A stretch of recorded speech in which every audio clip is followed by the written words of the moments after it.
approval, mind you, accompanied by new photos. The knowledgeable source says Baniati was presented with a confidentiality agreement. She didn't even read to the end, though she was told if she decided to leave without Scientology's approval or messed up in any way, she would be declared an SP and shunned by every member of the organization, including her mother. Baniati never received a copy of the agreement, but she did ask for one.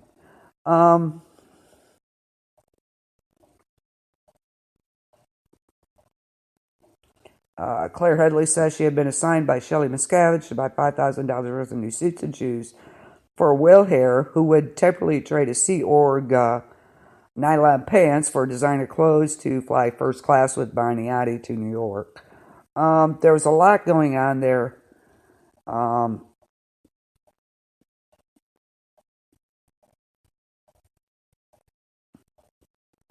She met Tom Cruise. According to sources, of course, Baniati was incredulous that Scientology would set her up. She was shocked and, of course, felt manipulated. Oh, surprise, yeah.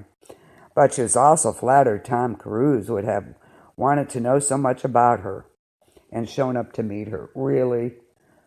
After all you went through, you think that was by chance? I don't think so. She sensed this was possibly going to be an arranged marriage. This is especially when Will Hare told her, "This is Mr. Cruise. We can't let him down." He was determined to make a great first impression, of course. And went on a whirlwind thing. They spent their first night together, did not have sex.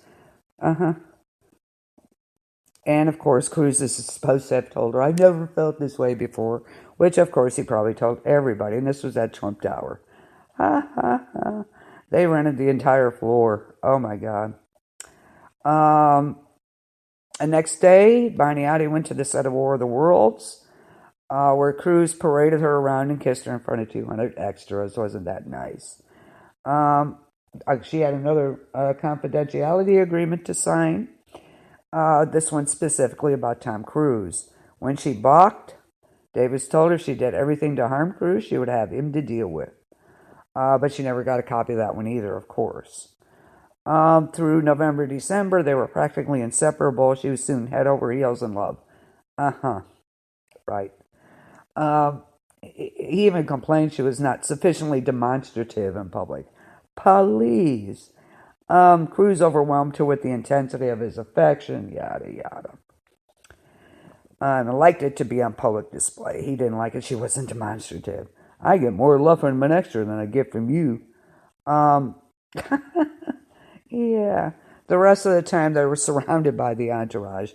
They never had any time together, really, so by themselves. The degree of control Baniati was subjected to by Cruise and the organization was mind-boggling. She was isolated for the first 3 weeks, not permitted to communicate with anyone.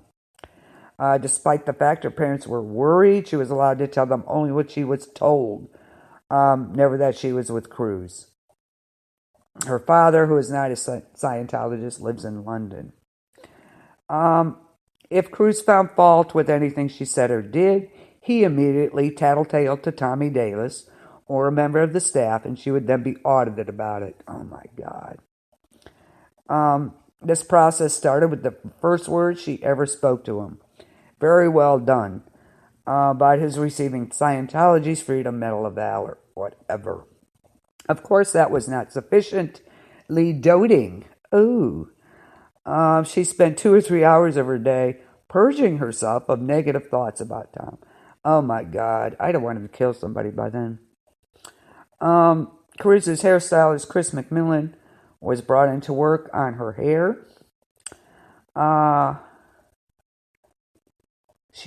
Cruise wanted her incisor teeth filed down. Okay. And finally, she was allowed to tell her mother about Cruise. Her mother, a hairdresser, did not like the fact she was now out of the picture, not even allowed to do her own daughter's hair, and frowned upon the age difference between her daughter and the 42-year-old actor. Of course, Barney Alley felt even more isolated by November, as she and Cruz flew to Telluride, along with the entourage, of course, whose sole purpose was to keep Cruz happy. Oh, God. That's pathetic. In Telluride, of course, she was audited frequently by Jessica Rodriguez. Shortly before New Year's, David and Shelley Miscavige arrived. Excuse me. One afternoon, when everyone was on snowmobiles, Baniati, who was feeling sick from her time of the month and from the altitude, fell off her vehicle and was badly bruised. According to the source, she was in excruciating pain. But Scientologists do not believe in medicating in such circumstances. She was told to go back to the house, where she burst into tears, believing that she was completely shut off. Her only source of money was a credit card issued in the name of Cruz's production company. After lying down, she was told she had to go downstairs and entertain the Miscaviges.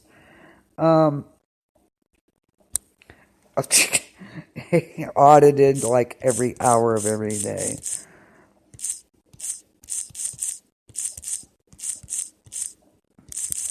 Look who's talking over there.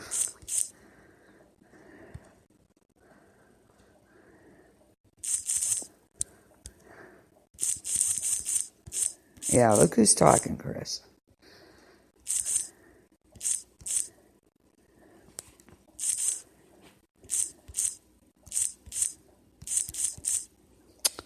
Can't spell either.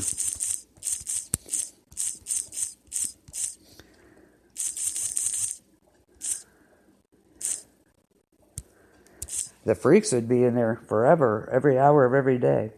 But she was told she had to go down and entertain the Miscaviges. I'd be like, wow. David Miscavige speaks rapidly. She had trouble following his American English. She had to ask several times, "Excuse me, a fatal mistake." And because Miscavige took that as an insult. Boy, if you want an insult, you should meet me, right? The ability to have your communication is crucial. Wow. The upshot, Cruz was furious with her for offending Miscavige, and after they left the next day, Barniati was summoned by Davis into Cruz's office, where the actor delivered a blistering denunciation about her disrespect of Miscavige, the COB.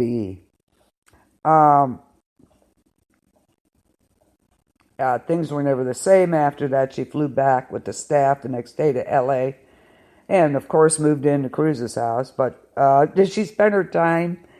Oh, God. That would be... Oh, I'd love to see that.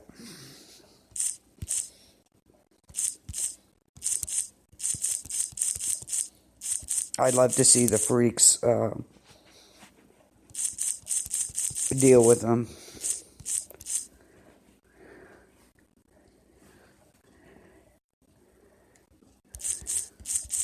See the freaks bring them down. Oh, God, they would have no chance. They wouldn't have a chance against them.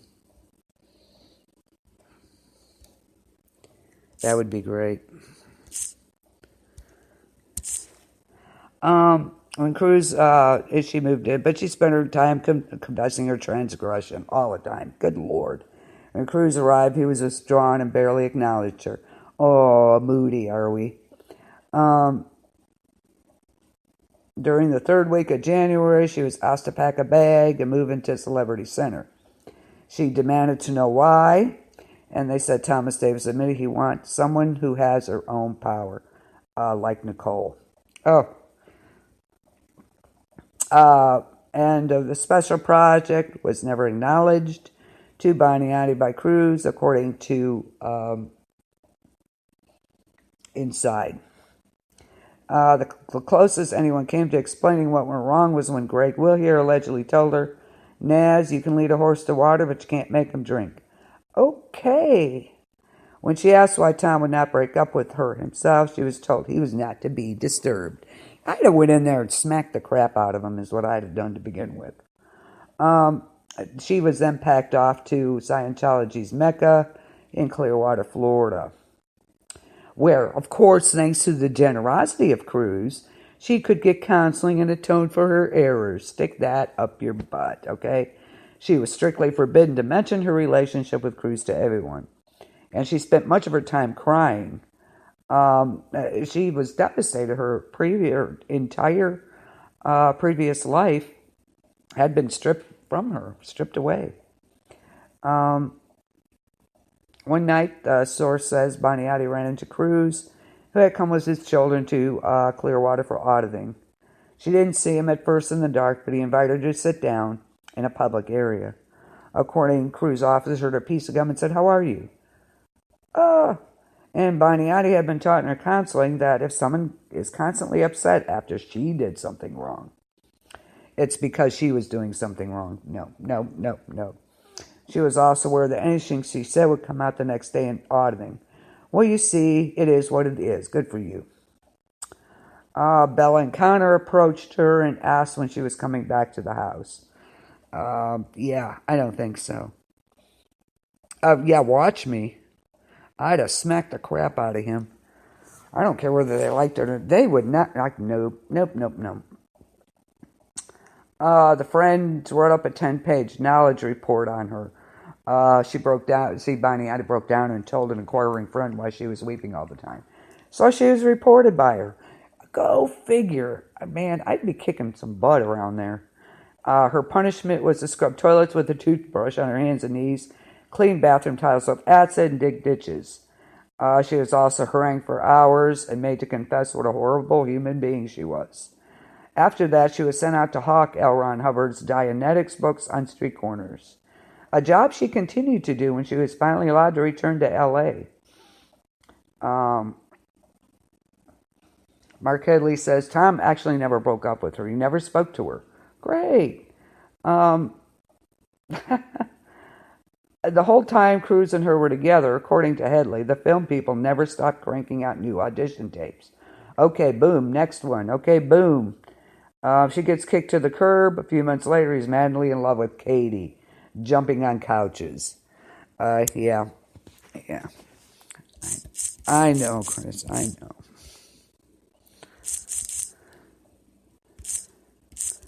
I am.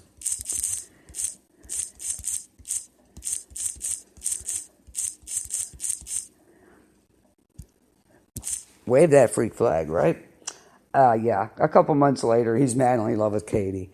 I remember that so well. He was jumping on the couches and yada, yada, yada. Poor Katie didn't know what she was in for. Personally, I think he's a narcissist. But that's me. What do I know?